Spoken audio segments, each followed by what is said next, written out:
Hi, I'm Tricia, Research Manager at IMMERSE. I'm Christina, Curriculum and Assessment Manager at IMMERSE. Welcome to Connecting the Dots, Converse on the Verse. This show is all about diving into the pedagogy and efficacy behind IMMERSE, the first virtual reality language learning platform designed specifically for live language teaching and learning.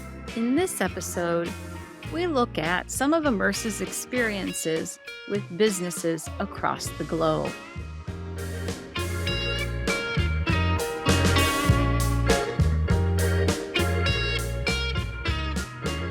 Hello, and welcome back to Connecting the Dots.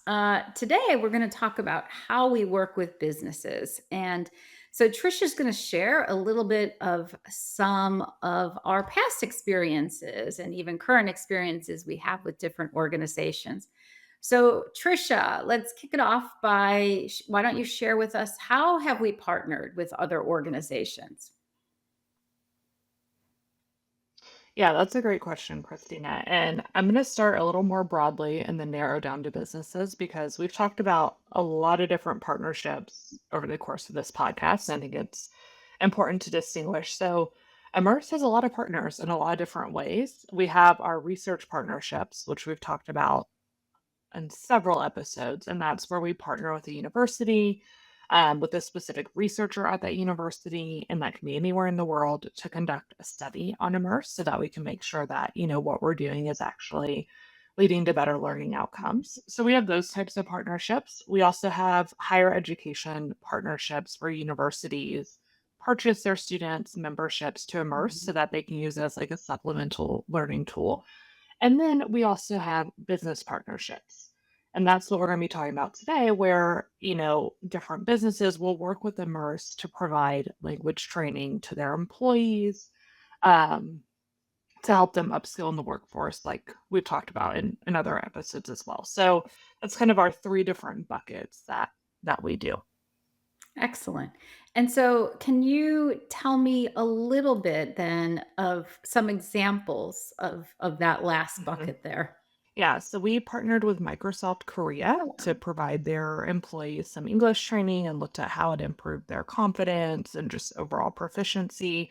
We've also worked with Bennesse, which is a big company in Japan. It's a huge like educational company, and so we worked with their employees as well to work on their English training. We've worked with organizations like GoStudent, which is a massive European company that does, one-on-one tutoring in a variety of subjects, including language training. So those are just three examples off the top of my head of organizations we worked with. Okay. Yeah, I know we've done a lot with Bennesse. So, can you tell me a little bit about what that exactly looked like, that partnership?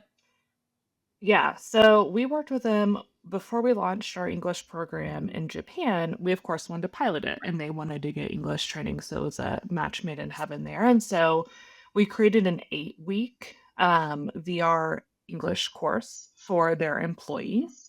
And basically, the way it worked is their employees signed up for a time during the week that worked with them. And then they kind of had like their little class cohort, and they met every week for 8 weeks. They covered a variety of different, topics and learning outcomes, but all kind of related to workforce and professional language. Um, and so yeah, we created that kind of outline for them. We had one of our instructors teach the employees every week, and then we also collected some feedback from them and looked at how, their learning improved as well as a result of using Immerse. Okay, so I'm going to go right there, right? I'm always interested in, show me the money. So, what did improvement look like? Yes. So we looked at a lot of different things. First, we did look at, their self-reported confidence and Mhm. motivation. All of that went up, which is, we expected to see Right? that. We've seen that in study after study. One of the things that I was particularly interested in looking at was, did their speaking actually improve? Absolutely. And so the way that I went about this, especially for Japanese language learners, we know that they're really hesitant to speak. So that was the motivation there. And so what we did is we actually went through, we had video recorded all the classes. And so we were able to go through and actually measure how much time each student spent speaking each week and look at how that evolved in terms of complexity and also just like total amount of time that they engaged and they talked. And what we found is that week over week, the students were increasing the amount of time they spoke by 23.9%. Wow. Yeah, so That's it was huge. That's substantial, huge. right? Yeah. Yeah, and I ran some statistical analyses, and it was statistically significant, but it was, 24% increase week over week, which ultimately, by the end of, that 8-week period, ended up being they increased the amount of time they were talking 2.75 times, right? So again, pretty That is substantial. substantial. 8-week yeah, 8-week period, they only were meeting 30 minutes a week.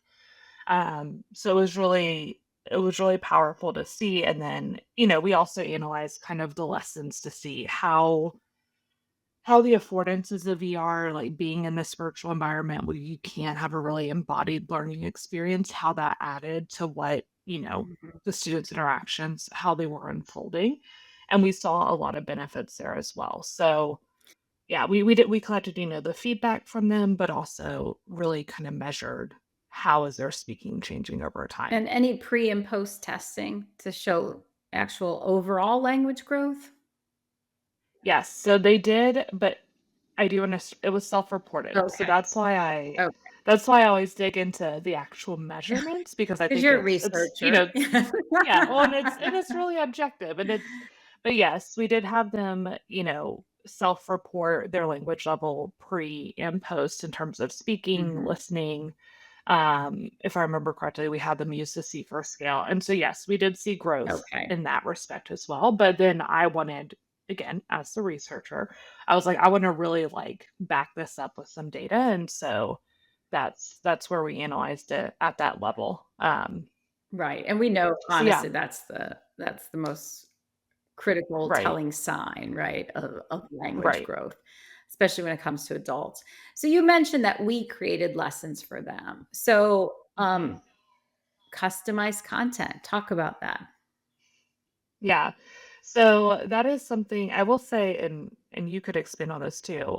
Our our pre-existing curriculum does align very, very well with professional language skills, but we have worked with organizations, especially when they really want to focus on something specific. And I'll give an example.